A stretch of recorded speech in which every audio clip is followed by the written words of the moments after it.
Back on my bullshit. These niggas been hating, get hit with a full clip. They say they don't like me. They want me to hit them with something so shiesty. I said it so nicely. They don't understand why my chain is so icy. Now talk to me nice. They calling my phone saying talk to me nice. Hold on. Wait. Then I hit on my jeweler. The Yankees have played 57 games this year, and they are the only team in baseball to have over 40 wins. This past series was the first time in a long time that the Yankees had very big trouble with their pitching staff, but they still found a way to pull it off. We'll talk about all that in this episode. What's going on, guys? It's the king of 161st Street. I'm back with another video, and like I just said, the Yankees win another series, this time facing very big adversity. And yeah, let's get into it. Like the video, subscribe if you're new. And game one starts off okay, not great, or starts off really good actually. The Yankees score 3 runs automatically, top of the first. Minnesota comes back with 1. The Yankees score 1 in the top of the 4th. Then Minnesota scores 1. We trade off ones for the 4th and 5th inning. At that point, it's a 5-4 ball game.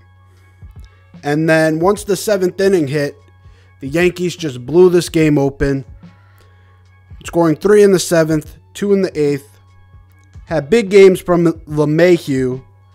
You had Judge having a pretty good game. You had Aaron Hicks going 2 for 3 with 2 walks. And we'll get to him more later on. This is going to be a trend. But the one thing is, Taillon only went 4 innings, gave up 4 runs, 9 hits, only 3 strikeouts. But Litke and Peralta both played really well. Yankees win that game relatively easily. We move on to the Wednesday game, and it was anything but easy as Nestor Cortes throughout like the first part of the order was almost perfect. Then the floodgates started to open up. They scored 2 runs in the Minnesota Twins scored 2 runs in the 4th, 5th, 6th, and 7th innings, with the Yankees only scoring 1 run in the 5th. It turned out to be a pretty bad loss. Nestor Cortes was responsible for 4 of those runs, 7 hits, only getting 3 strikeouts. His ERA is now up to a 1.96. So again, another struggle bus. Clark Schmidt did not have a good showing. 1 2/3, 3 hits, 4 earned runs, giving up 2 walks. Manny Banuelos got his next appearance. He actually is the only pitcher to not give up a run. Just all in all, not a great showing for New York in that game. Sort of a dud. But the game that was truly surprising is Game 3. And this is the one I want to focus on the most. So the Yankees strike early with a run. And then in the bottom of the first, the Twins go back to back to back. Yeah. 3 home runs, all in succession. It was Arise, then Buxton, then Correa. And then Buxton also shelled us in the 2nd inning, hitting another 2-run homer. Or I think that was a 3-run homer. Yes, I think he had a 3-run homer. So he had a 2-homer game. And at that point, you're looking at this game as the Twins scored another one in the 3rd to make this 7-3. And you sort of say to yourself, another dud. We're going to lose this series. It's okay because the Yankees have been playing so well. Well, not so fast, as the saviors of this game, Aaron Hicks and Joey fucking Gallo. Joey Gallo goes for 2 homers, getting 2 homers, getting 3 RBIs, Hicks getting 3 RBIs, and his 2-run home run being the game-tying home run. And then the Yankees don't look back. They win that game 10-7. Now, really what I want to talk about here is, does this absolve Hicks and Gallo for their entire season? No. Is this possibly a turning point? That's something to look at, because if you look at their stats over the last 7 days, they have over 1,000 OPS. They have a very high WRC plus, but also they're producing runs. Gallo is hitting for a lot of power right now, and this lineup, if they could get those two to at least hit on a so-so basis, this team is even more deep than it already was. And this team is already the best team in baseball. Now adding those two to the lineup absolutely is, it's just going to make this team great. From a team that's already the best to being a great, possibly all-time team, as we are on pace right now for 117 wins. Do I think we're going to get there? I'm not sure. But if we keep playing like we have so far, and if Hicks and Gallo could start to get to even just a little more of a consistent basis, Gallo getting back up into the 200s in the batting average, maybe getting into the 750s in OPS, maybe even him climbing up into the 800s in OPS because he hits for power. Hicks getting up there in average on base percentage once again like he did in April. This team is deep, and it's going to be interesting to see how the rest of this goes up to the All-Star break, because if the Yankees can maintain this lead in the AL East up until past the All-Star break, which right now they are up 7 games on the second place team for this for the divisional lead. If they can maintain that up until August, again, like I said before, these games early make the games later not as important. So if they can continue this, and again, I think this is a great series for us because it shows how much fight we actually have. Our games up to this point, they've made it look easy.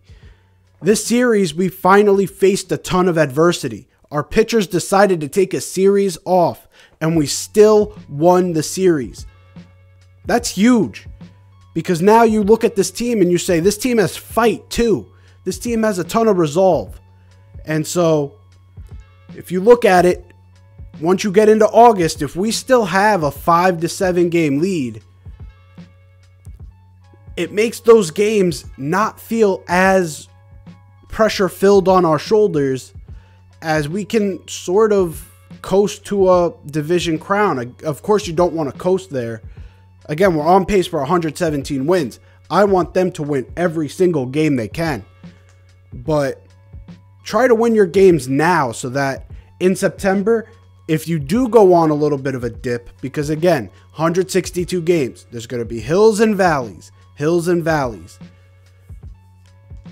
You're not going to maintain this success the entire year.